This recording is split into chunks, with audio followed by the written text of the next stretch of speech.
Hi everybody, this is Mel God, and I'm here today to walk you through your LinkedIn profile. This video is mainly for people who've only just started on LinkedIn or who created their profiles ages ago and have forgotten about it, but now want to actually get their profile looking really fantastic. So when you first log into LinkedIn, you're going to sort of see this screen.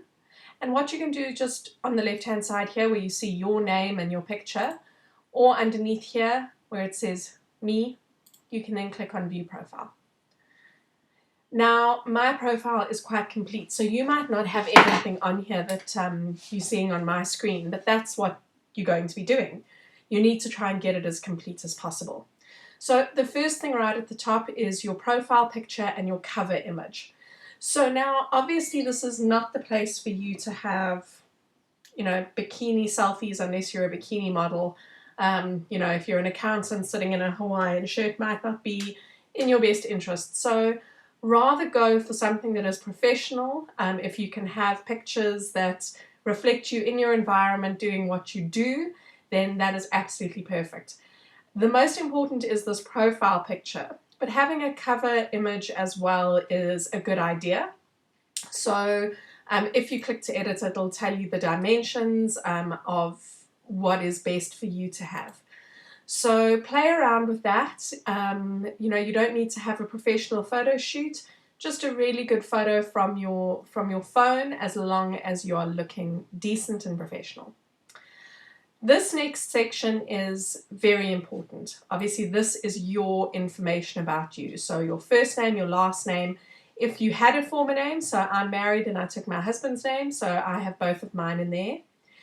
Your headline. Now this is an incredibly important place for you to be able to put information.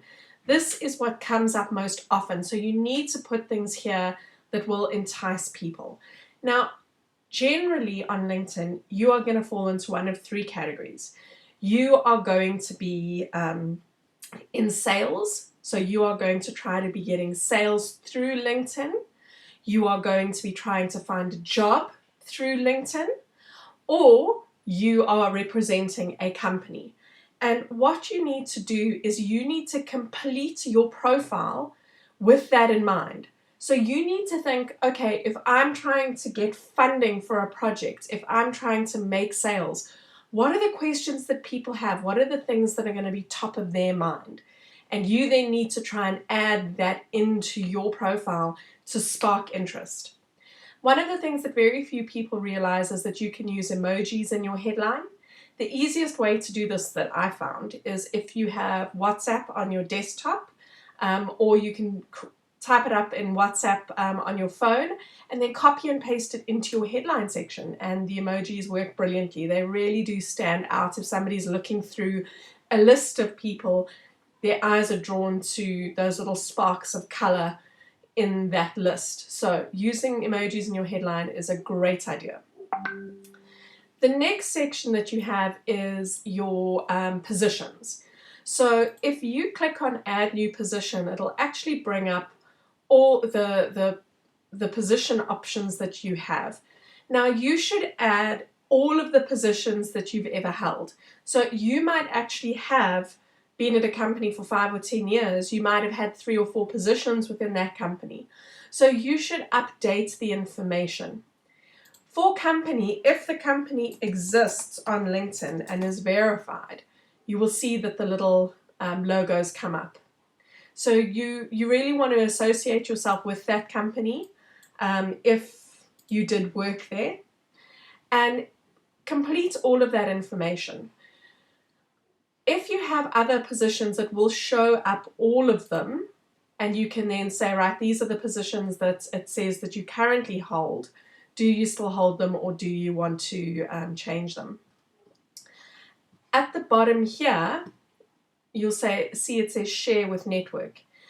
If you click on this, all of your connections will then get shown this update. So if it's a new position and you want some congratulations, or you want to let people know that you're in a new position, you want to tick that box. The next part that is very important is this contact information. You want to try and give people as much contact information as possible. I'm going to click here to edit so that I can show you the different fields that are available.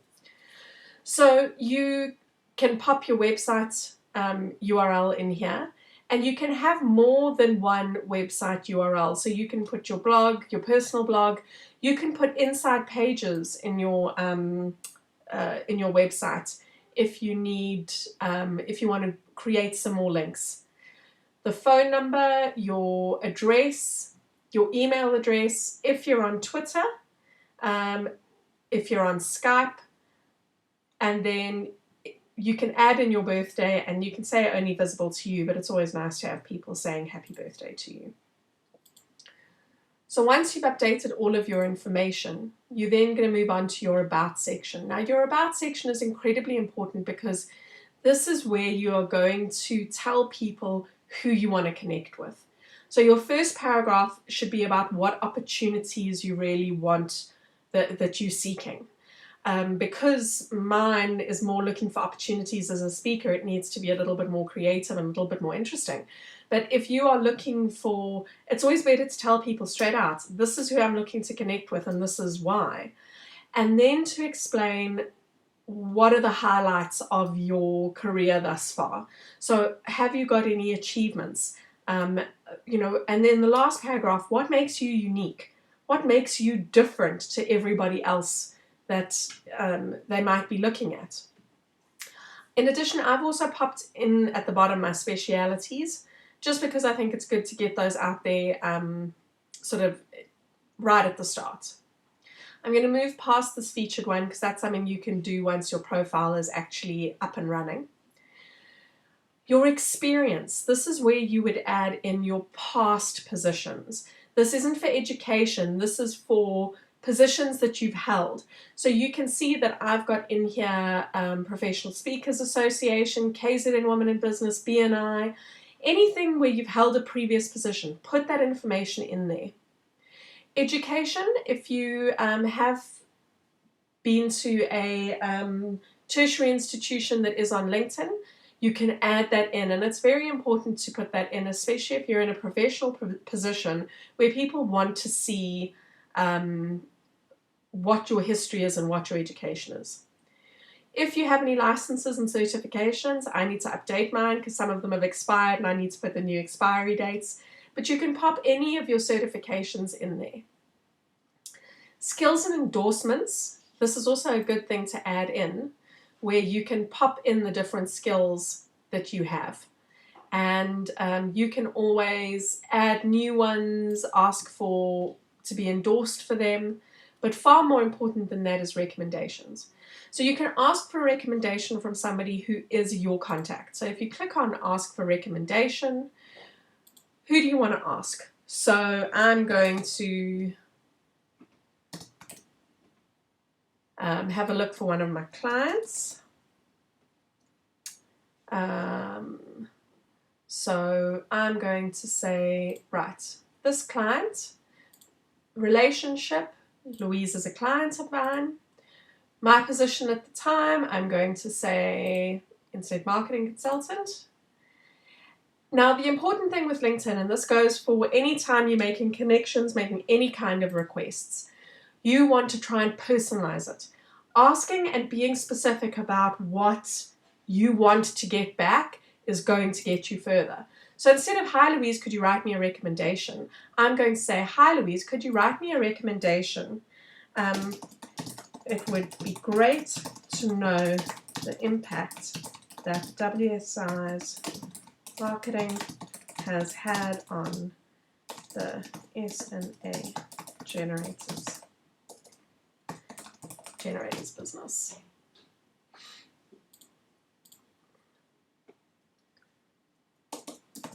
Thanks a bunch. Make it personal, and you need to ask what you want a recommendation for. Do you want a recommendation for the work that you've done, for you as a person? Was it a specific project that you're looking for? And then you will get a message back from LinkedIn to say that this person has given you a recommendation and you have to review it and approve it before it'll be published. So these recommendations are public. but you want to make sure that that those recommendations are correct before you just go and publish them. It's also important that you give recommendations. Don't just ask. Make sure that you give as many recommendations as you receive. If you have any accomplishments, of course you want to pop them in there. And once you've got all of that done, your profile section is almost complete. The last thing that I want you to do is to edit your public profile and URL. So that's this button up here on the left. I mean on the right. This is what somebody who's not connected to you on LinkedIn, if somebody searches for you, this is what they will see. And if somebody Googles your name, your LinkedIn profile will come up. So these are the things that people will see.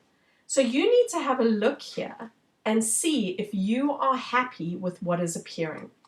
If you aren't, there are these buttons that you can toggle here to hide certain things or show them.